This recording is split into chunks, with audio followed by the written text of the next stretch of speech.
adik-adik dan teman-teman yang seberkangan dengan saya yang saya sayangi. Saya sebagai protokol tidak akan memperpanjang kata-kata mukadimahnya. Langsung saja masuk ke acara kita pada pagi hari ini. Yang pertama, protokol yang tengah berlangsung. Yang kedua, materi yang disampaikan oleh Ustaz. Kepada Ustaz dipersilakan dengan segala hormat.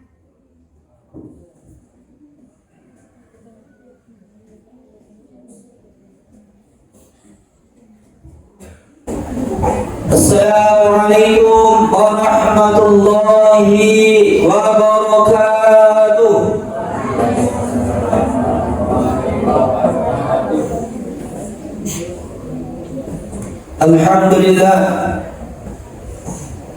Alhamdulillahilladzi anzala ala 'abdihi al-kitaba wa lam yaj'al lahu 'iwaja. Asyhadu an la ilaha illallah wahdahu la syarika lah. وأشهد أن محمدا عبده ورسوله لا نبي بعده.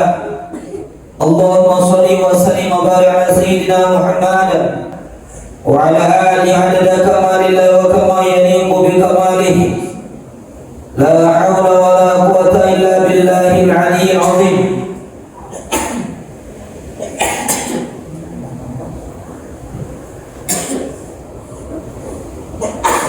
Ibadallah ittaqullaha haqqa tuqatih wa la tamutunna illa wa antum muslimun. Qala Allah Ta'ala fil Qur'anil Karim, na'udzu billahi minasy syaithanir rajim. Bismillahirrahmanirrahim.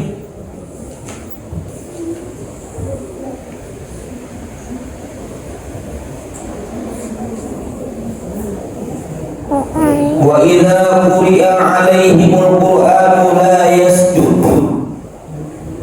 Dan apabila dibacakan atas mereka Al-Qur'an, mereka tidak sujud.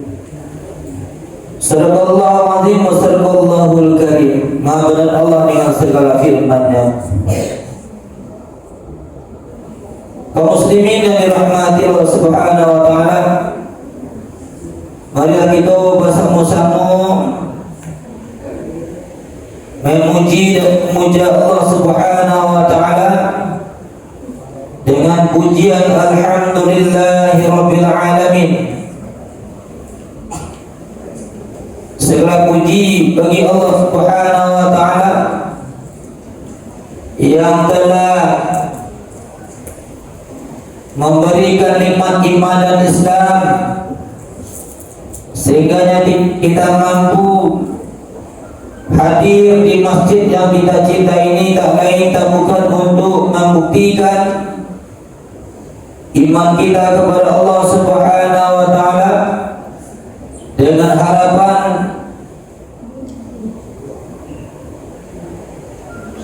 Allah istiqomahkan kita dalam keimanan sampai mati.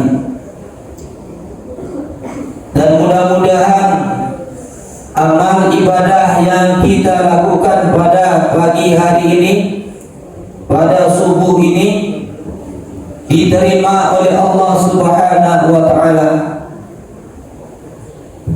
Kita pastikan kita sangat berharap kepada Allah Subhanahu wa taala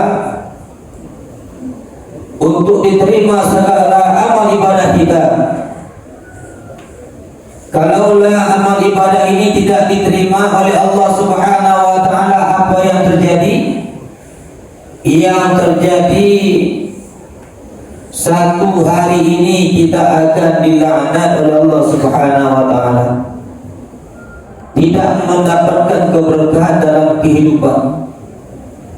Alam semesta pun akan melaknat kita karena kita tidak termasuk kepada golongan orang-orang yang menyembah kepada Allah Subhanahu wa taala. Namun kalau seandainya amal ibadah kita diterima oleh Allah Subhanahu wa taala, maka posisi kita diposisikan kepada orang-orang yang dimuliakan oleh Allah Subhanahu wa taala. Karena kita termasuk pada golongan orang-orang yang menyembah atau sebagai hamba-hamba Allah Subhanahu wa taala. sangat penting kaum muslimin yang dirahmati Subhanahu wa taala. Kita berdoa kepada Allahumma Rabbana taqabbal minna, ya Allah, terimalah dari apa yang telah kami kerjakan. Terimalah amal ibadah kami, salat kami. Pastikan kita meminta kepada Allah, mohon diterima salat kita. Karena hadirin yang dirahmati Subhanahu wa taala, seluruh masalah yang hadir dalam hidup dan kehidupan ini tak lain tak bukan datangnya hanya dari Allah Subhanahu wa taala. Allah mendatangkan yang namanya masalah ini hanyalah sekedar ujian untuk iman kita. Jadi yang lebih tahu solusi daripada masalah kita hanyalah Allah Subhanahu wa ta'ala. Sehingga yang kita butuh pertolongan Allah, butuh bantuan Allah. Bagaimana cara kita mendapatkan bantuan pertolongan Allah Subhanahu wa ta'ala? Pastikan iyyaka na'budu diterima oleh Allah, wa iyyaka nasta'in, insyaallah Allah tak akan pernah lalai dalam menolong kita. Wala ya'uduhu hifdhuhuma wa huwal 'aliyyul 'azim. Jangankan kita, langit dan bumi Allah tak pernah lalai dalam menjaganya, dalam mengayomi, dalam mendidik. Apalagi kita yang secuil, tidak sampai sama sekadar matura apa. Mungkin Nabi ketik oleh di mata Allah kita dari pada maturangi kan. Hadirin yang dirahmati Subhanahu wa taala, marilah kita berselawat kepada Nabi Muhammad sallallahu alaihi wasallam. Allahumma shalli ala sayyidina Muhammad wa ala ali sayyidina Muhammad. Semoga Allah sampaikan salam kita kepada baginda Nabi besar Muhammad sallallahu alaihi wasallam. Kaum muslimin yang dirahmati Subhanahu wa taala,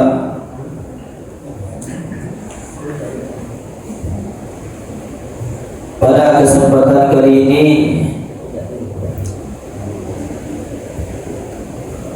kita membahas adab-adab Al-Quran yang berikutnya tentang Al-Quran yang mengandung daripada ayat-ayat sajadah. Kaum muslimin yang dirahmati Allah Subhanahu wa taala, ayat-ayat sajadah ini merupakan ayat-ayat yang diperintahkan oleh Allah Subhanahu wa taala. Apabila kita mendengar, maka orang yang membacanya itu disunahkan untuk sujud. Sedangkan orang-orang yang mendengarnya itu wajib sujud kalau orang yang membacanya sujud.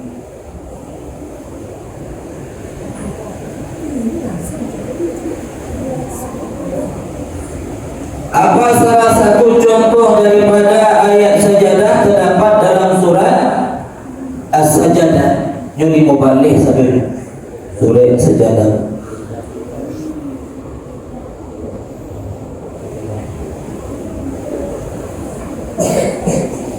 Apa fadilah kita membaca surah As-Sajadah? Yang pertama, fadilah itu membaca surah As-Sajadah dengan adabnya kaum muslimin yang dirahmati Allah Subhanahu wa taala. Kita dibetulkan iman kita, dibetulkan keyakinan kita, dibetulkan pemahaman kita tentang Allah Subhanahu wa taala. Jadi kalau ingin betul iman kita, betul pemahaman kita tentang Allah, maka amalkan surah As-Sajadah. Cara mengamalkannya minimal 1 kali seminggu kita baca surah as-sajadah, minimalnya di malam Jumat di petang kami dibaca dari awal sampai akhirnya.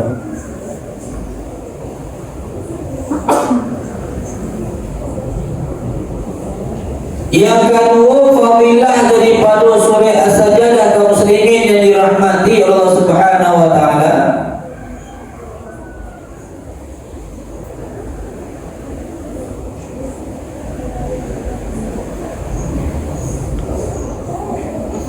Bahwasanya itu mendapatkan syafaat dari Allah Subhanahu wa taala baik di dunia maupun di akhirat.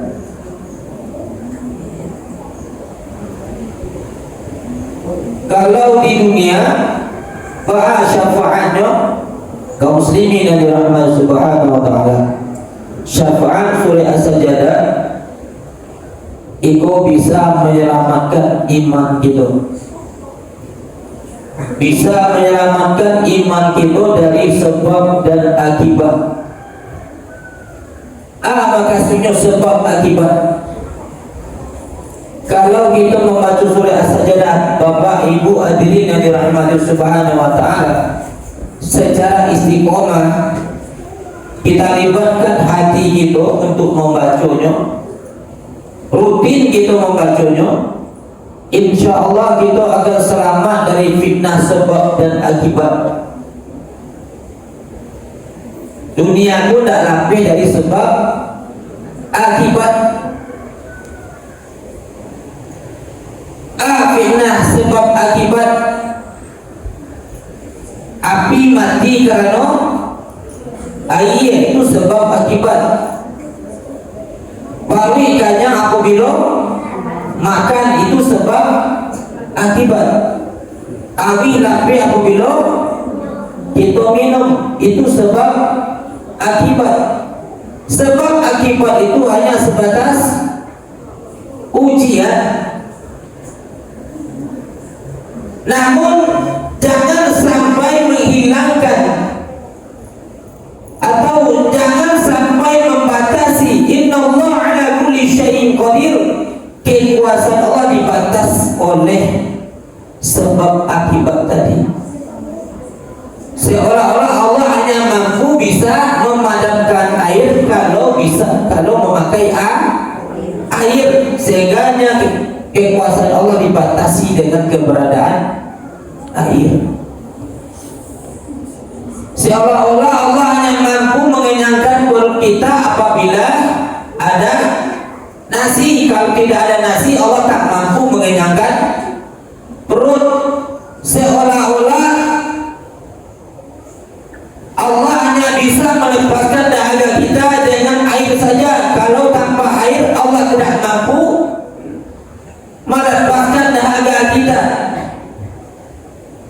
Kalau tidak hati-hati gitu, bisa-bisa air dan makanan menafikan Allah, mentiadakan Allah dalam hati kita.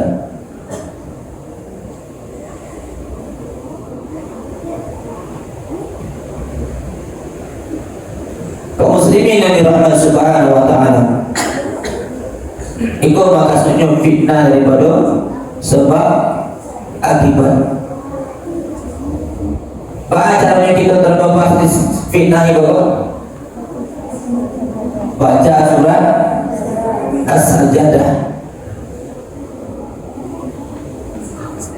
Kalau tidak di malam Jumatnya, kalau tidak kita seminim-minimnya ikut bagi Jumatnya untuk sholat subuh berjamaah. Itu biasanya para imam membaca surah As-Sajadah. Kalau tidak membaca, kalau tidak kita menyimak.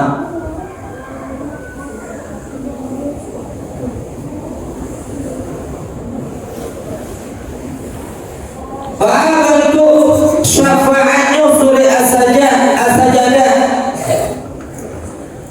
Selain daripada alam dunia, contohnya di alam barzakh. Di alam barzakh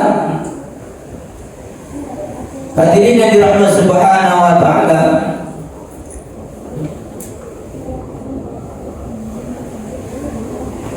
ketika kita meninggal, Bapak Ibu Allah Subhanahu wa taala, kalau kita istiqomah membaca surah As-Sajdah, apa yang terjadi apabila kita agak banyak melakukan maksiat ketimbang melakukan amal soleh, maka pastilah kita akan diazab di alam kubur. Kalau seandainya pertanyaan dari malaikat Munkar dan Nakir tidak bisa kita jawab, kaum muslimin yang dirahmati Allah Subhanahu wa taala, bagaimana? Kalau tak bisa kita menjawab pertanyaan malaikat Munkar dan Nakir, bagaimana? Apa yang dilakukan oleh malaikat Munkar dan Nakir pada awak?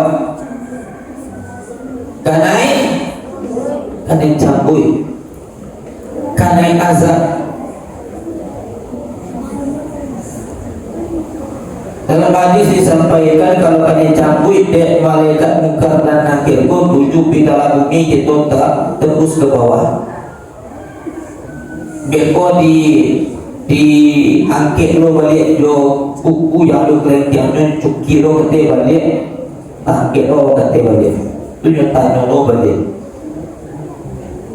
Sudah nyatanya tidak dapat jawaban, cabut lo balik, hantar lo kita balik ke bawah.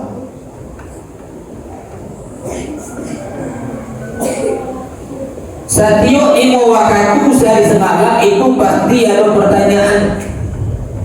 Di bawah waktu sholat pasti ada pertanyaan. Beruntunglah bapak dan ibu anaknya yang berada di dalam masjid.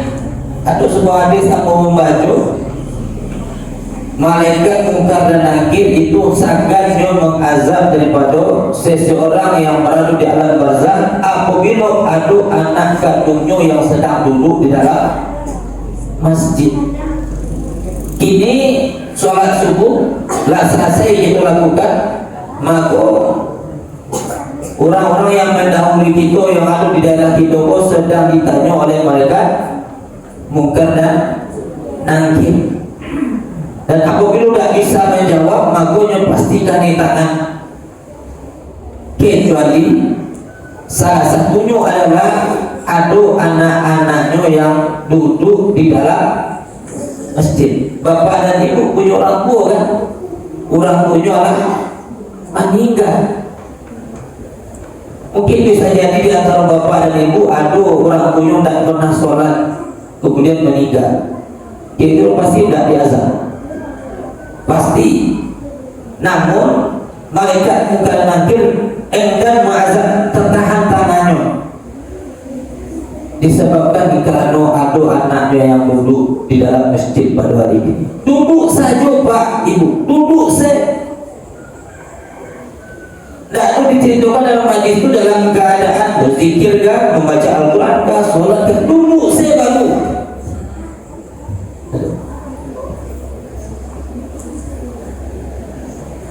Kaum muslimin yang dirahmati Subhanahu wa taala, ketika kita diazab oleh malaikat Munkar dan Nakir, namun ada amalan kita istiqomah, itu amalan satu-satunya di awal sholat ajuk lalai, namun ada lakukan istiqomah satu amalan, yaitu membaca surat As-Sajdah. Maka apa yang terjadi? Yang terjadi ketika malaikat Munkar dan Nakir ketika mencabut awak, hadirlah surat As-Sajdah dalam bentuk burung yang besar. Kemudian apa yang dilakukan oleh burung tadi? Yang dilakukan adalah kita akan dilingkupi oleh burung tadi, kita berada di tanah. Maka ketika dicabut, yang kanai tidak awak, tapi sayap daripada As-Sajdah tadi.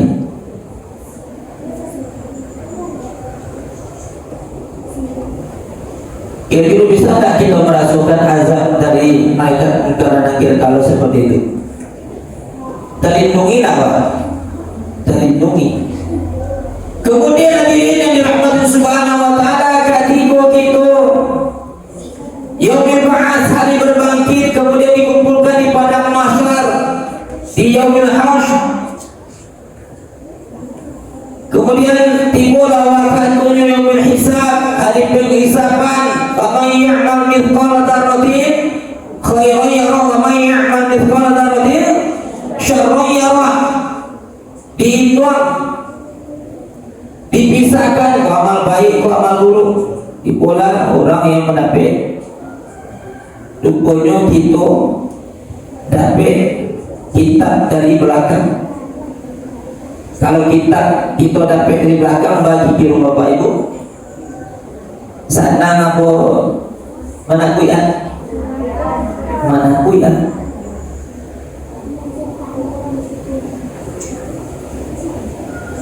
Kalau kita dapat kitab dari belakang, kira-kira kita masuk surga apa neraka? Neraka. Artinya lah pasti beko ditimbang amal baik, amal buruk awak lah pasti yang mana yang baik? Amal buruk. Kalau amal buruk yang baik, kemana masuk awak tadi? Ke dalam neraka. Urangku hanya, tentu Nabi hanya ada amalan istiqomahnya cuma membaca surah As-Sajdah. Apa yang terjadi? Apa kecil surah As-Sajdah hadir di hadapan Allah ketika itu? Ya Allah, orang ini indah tu yang nyoba kecuali hanya aku. Satu surah As-Sajdah kepada siapa? Kepada Allah Subhanahu wa taala. Ya Allah, hanya aku yang dibaca sekian banyak firman Engkau mulai dari surah Al-Fatihah sampai surah An-Nas, yang nyoba di hambamu ini hanyalah aku ketikanya hidup di dunia.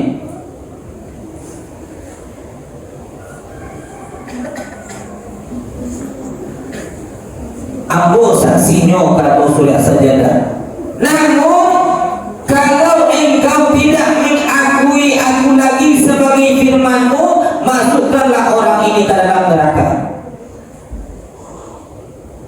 Leka mungkin Allah tidak mengakui As-Sajdah firman Allah. Aku tak pernah aku kalam dulu, tak pernah aku katakan dulu. Leka mungkin Allah tak pernah beruntung.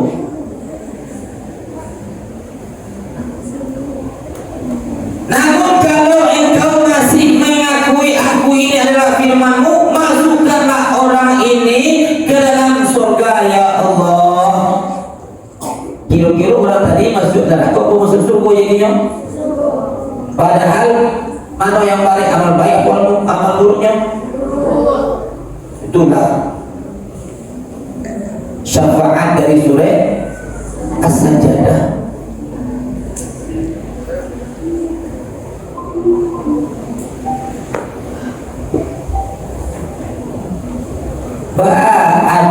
Ada membaca surah As-Sajdah ketika kita membaca surah As-Sajdah semuanya dapat fadilah surah As-Sajdah itu yang Ustaz sampaikan cuma segelintir baru segelintir banyak manfaatnya.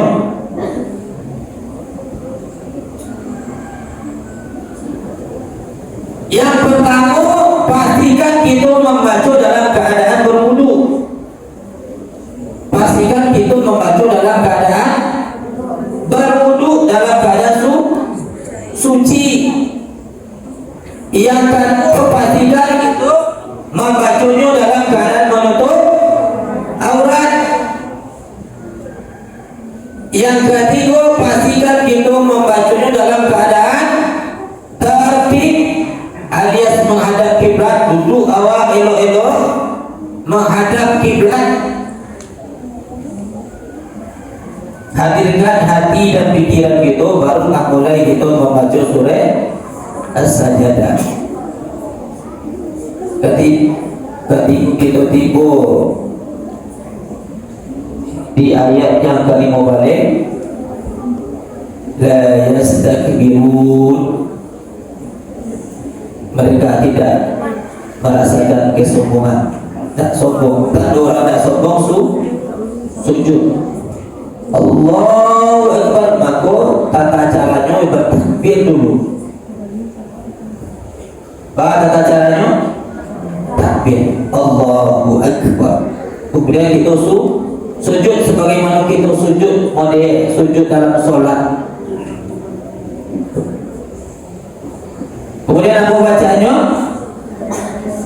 Sajada wajhiya lilladzi khalaqahu wa syaqqa sam'ahu wa basarahu bihawlihi wa quwwatihi fatabarakallahu ahsanul khaliqin. Sajada wajhiya lilladzi, apa artinya itu? Telah sujud wajahmu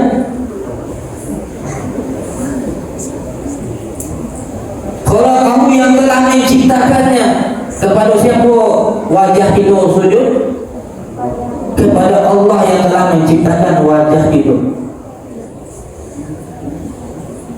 Wa syaqqa sam'ahu wa basarahu, sehingga tak buka. Wa syaqqa sam'ahu wa basarahu, sehingga tak buka daripada mata dan telinga kita untuk menerima kebenaran dari Allah Subhanahu wa ta'ala. Bi'aulihi wa quwwatihi fatabarakallahu ahsanul khaliqin. Dengan bihaulihi wa quwwatihi, dengan keadaannya, dengan kekuatannya, sehingga pandangan orang yang beriman, pendengaran orang yang beriman, kalau memandang itu memandang dengan kekuatan batin.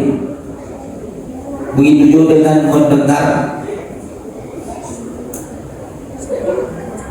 Itu makna dari sajadah wajhiyah lilladzi khalaqahu wa syaqqa sam'ahu wa basarahu. Paham bunyinya tadi? Sajadah wajhiyah lilladzi, berapa orang yang ada? 7 tangan. Berapa orang yang ada?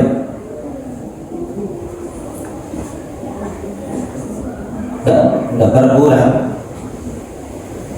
Usahakan itu, pastikan kita dah dapat hafal.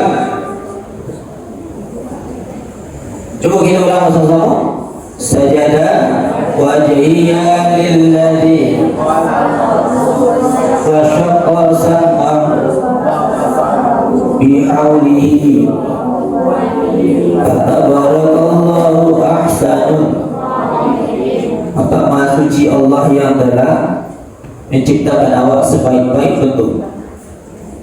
Kalau nak dapat ikut apa Ustaz, boleh baca subhana rabbiyal a'la wa bihamdi, subhana rabbiyal a'la wa bihamdi.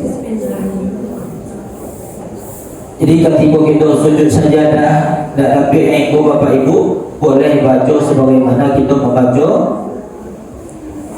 doa ketika sujud. Kemudian kita takbir balik, Allahu Akbar, kita angkat wajah kita dari sujud. Sama mana tata caranya sebagaimana kita sujud di dalam sholat. Kaum muslimin yang dirahmati Subhanahu wa ta'ala, maka kalau itu yang kita lakukan, insyaallah fadilah tadi akan kita dapatkan. Lainnya dapat fadilah yang tadi, lainnya dapat fadilah yang tadi, lain. Maka amalkan surah As-Sajdah, baca setiap bila itu kalau kita tidak takajam baca malam, bolehlah hadir di Jumat pagi. Namun syaratnya awak mana yang membaca pada malam hari, malam Jumat. InsyaAllah mudah kita akan mendapatkan syafaat. Ada hikayat di masa tabi'in, kejadiannya di masa tabi'in itu orang ko istiqomah membaca surah As-Sajdah. Apa yang terjadi? Yang terjadi kaum muslimin yang subhanahu wa ta'ala ketika seorang pemuda tadi baru meninggal, yang terjadi yang pertama bau badannya harum bau badannya. Yang kedua, apa yang terjadi? Kedua, cahaya di tiga tampil. Yang pertama, kedua cahaya di wajahnya, di kepalanya, boleh. Kemudian kedua cahaya dari perutnya. Kemudian kedua cahaya di kakinya. Itu di siang hari, tak di malam hari. Di siang hari nampak kedua cahaya. Kemudian diizinkan laki-laki itu tadi hidup duduknya sebentar. Namun orang tak ada merasa takut. Acaranya orang hidupnya bagaimana. Kemudian aku kata laki-laki kok, apa yang kalian cari? Ada cahaya tiga. Tahu tak kalian apa yang menyebabkan cahaya di badan aku? Katanya itu disebabkan aku mengamalkan surah As-Sajdah setiap malam Jumat. Cahaya yang keluar di kepala aku ikut cahaya 10 awal daripada surah As-Sajdah. Cahaya yang keluar di paru aku 10 pertengahan surah, dan cahaya yang kedua di kaki aku itu 10 terakhir dari pada ayat As-Sajdah. Berapa satunya surah As-Sajdah? Ayat surah As-Sajdah 30 ayat. Kalau ayat As-Sajdah di dalam Al-Quran,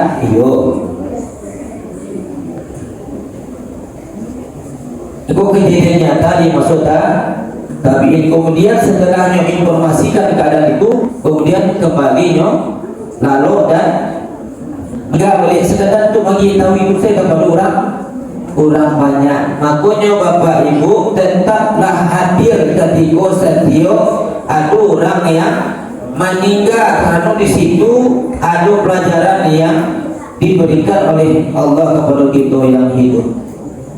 Mudah-mudahan Allah Subhanahu wa ta'ala memberikan kekuatan untuk mengamalkan apa yang telah kita tahu, sehingga kita termasuk orang-orang yang beramal soleh di sisi Allah Subhanahu wa ta'ala. Amin ya Allah ya Rabbal alamin. Kita tutup banyak maaf. Subhanakallah wa bihamdika asyhadu an la ilaha illa anta astaghfiruka wa atubu ilaik. Assalamualaikum warahmatullahi wabarakatuh.